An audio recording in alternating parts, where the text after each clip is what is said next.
Assalamualaikum warahmatullahi wabarakatuh. Hamdan syukranillah amma ba'd. Sahabat manusia plural yang saya hormati dan saya banggakan. Sampai saat ini janji-janji politik Anies Rashid Baswedan terus mengemuka, dibahas oleh banyak orang. Hutang Anies ke Pak Sandiaga Uno 50 miliar pun kemudian mengemuka, dibahas oleh banyak orang.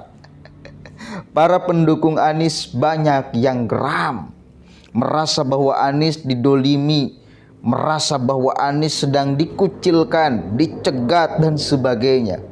Mungkin mereka membayangkan Anies itu tidak boleh ada yang mengkritik. Kalau ada yang mengkritik, kalau ada yang membahasnya, kemudian mereka katakan sebagai mencegalnya. Bagian daripada menyudutkan, bagian daripada menzolimi. Kenapa ya? Narasi-narasi menzolimi, terzolimi, disudutkan, pencegalan itu terus kemudian mereka ungkapkan, sampaikan ke publik. Kenapa ya? Ini ada rahasia loh di sini. Sebelum saya bahas itu, kita lihat dulu malam pun ditayangkan oleh TV One cekcok pendukung Anies ya diwakili oleh Nasdem, kemudian ada dari partai Gerindra juga. Mereka debat mempersoalkan janji politik Anies dan hutang Anies, dan ini seru. Dan bagi saya momen ini adalah momen penelanjangan Anies Rashid Baswedan di depan publik, di depan pendukungnya. Kita cek videonya nih, rangkuman aja ya.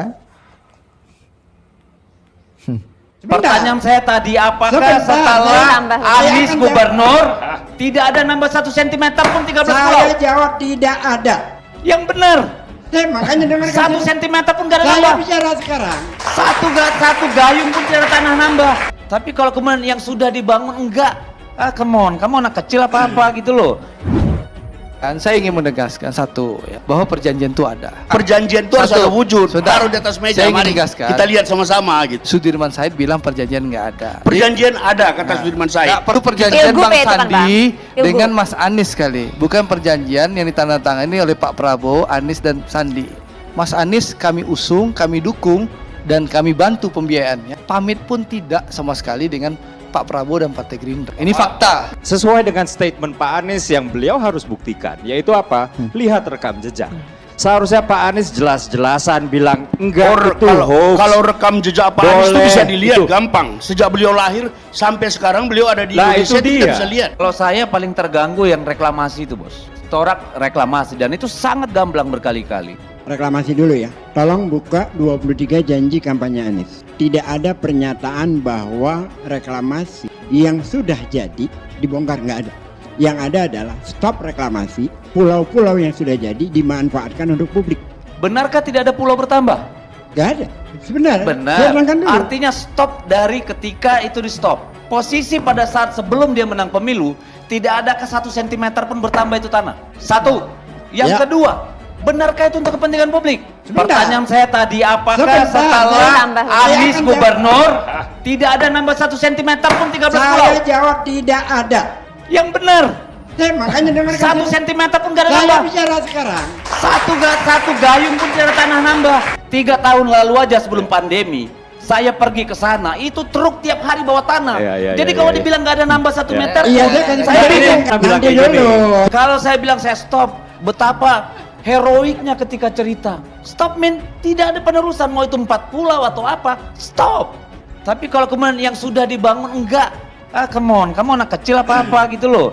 Apakah Pak Anies itu orang yang memegang utang dengan janji itu magnitudnya Iya, sama? jelas beliau yang Kita memegang bebas, janji, Pak. tapi Ini sekarang Pak isu populer, beliau maju paling depan, selalu begitu.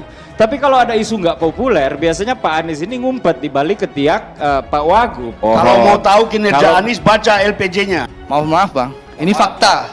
Ini fakta bahwa kita sudah dukung, kita sudah usung. Apa namanya, kulunun sama sekali enggak. Sampai Mas Anies mencalonkan jadi calon presiden, diumumkan Partai Nasdem, memang tidak ada pertemuan lagi Pak Prabowo dengan Mas Anies. Anda Jadi sudah sehingga cek dulu belum udah bahwa dicek dong, Anies sudah Pak. minta ketemu belum dengan Pak Prabowo sebelum? Udah sebelumnya? kita cek Bang bahwa memang tidak ada pertemuan antara Pak Bukan nggak ada Prabowo dengan pertemuan. Mas Anies. Permohonan Anies minta ke Pak Prabowo. Pertemuan Mas Anies dengan Pak Prabowo tuh gampang kok. Kalau memang Mas Anies ingin ketemu Pak Prabowo. Gitu. Jangan Nggak, asumsi Anda. Enggak, supaya Abang ketahui. Ya Allah, kalau nggak mau ada jegal menjegal, tinggal di hutan. Mau jadi kades saja cobaan banyak. Kita mau pacaran aja cobaan banyak. Lah apalagi jadi Presiden Republik Indonesia. Udah pasti itu. Jadi nggak usah kita baperan dan lebay. Pak Jokowi waktu nyalonin apa? Anak PKI, tidak lulus kuliah, ijazah palsu, hantu blau, semua ada. Biasa aja kali. Silakan, itu politik. Kurang apa sadisnya kita ini? Lihat aja medsosnya kayak apa. Pak Jokowi yang sudah sebegitu jauh bekerja, membawa kita menjadi salah satu negara yang paling handal menghadapi goncangan ekonomi, goncangan pandemi, masih aja dibilang negara kita tidak baik-baik saja, meskipun orang yang bilang nari-nari joget-joget. Apa yang terjadi hari ini, Bapak Ibu sekalian?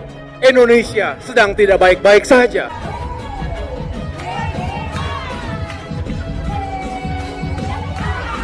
Jadi kalau hari ini ada yang beranggapan Anies digoyang, ya pasti digoyang lah.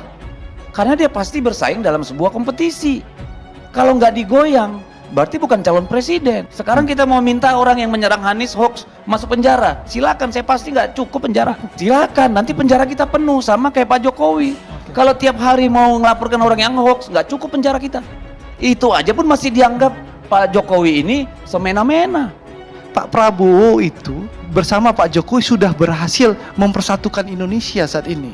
Ya, apa yang saya satu rekonsiliasi Pak Prabowo dan Pak Jokowi itu berhasil membawa Indonesia bersatu, stabil, kondusif sehingga Indonesia mampu menghadapi wabah pandemi Covid.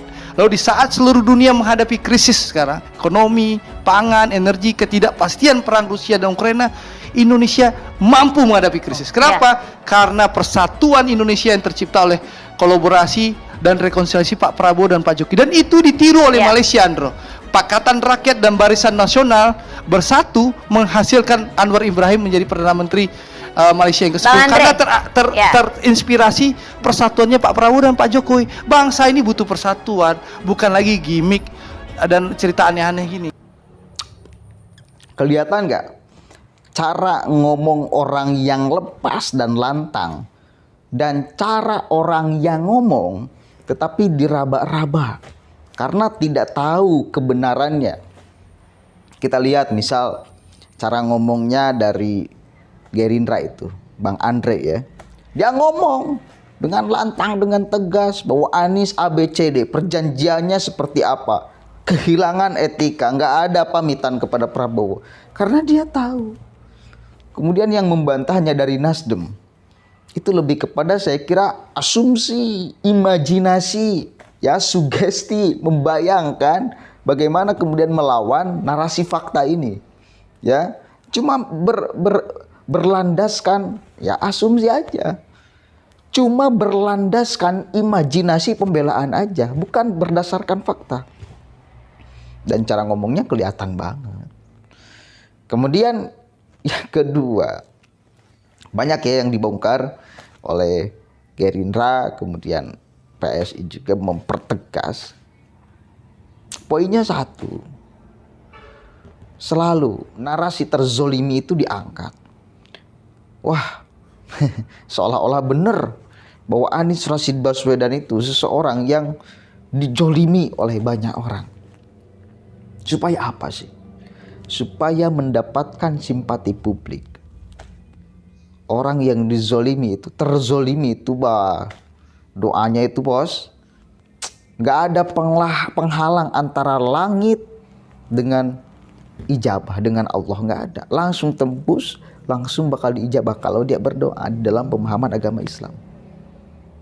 Makanya mulia sekali orang terzolimi itu. Makanya mereka mungkin berharap dengan narasi-narasi terzolimi, segala macam pencegalan, segala macam, itu bakal mendapatkan simpati publik bahwa orang terzolimi itu gak ada penghalang antara dirinya dengan Tuhan. Kalaupun orang terzolimi berdoa, langsung akan dikabulkan supaya mendapatkan simpati. Ya, kemudian pas bahas hutang. Ada lagi aneh yang ngomong tuh, yang komentar pendukung Anies. Itu menunjukkan bahwa Anies Rashid Baswedan itu bersih. Itu menunjukkan bahwa Anies Rashid Baswedan itu tidak korupsi. Itu menunjukkan bahwa Anies Rashid Baswedan itu mandiri segala macam. Apa hubungannya punya hutang dengan tidak korupsi? Itu adalah dua hal yang berbeda dan bisa juga dilakukan secara bersamaan. Misal seseorang itu punya hutang tetapi juga dia korupsi, boleh aja, bisa aja. Berarti cirinya rakus dia.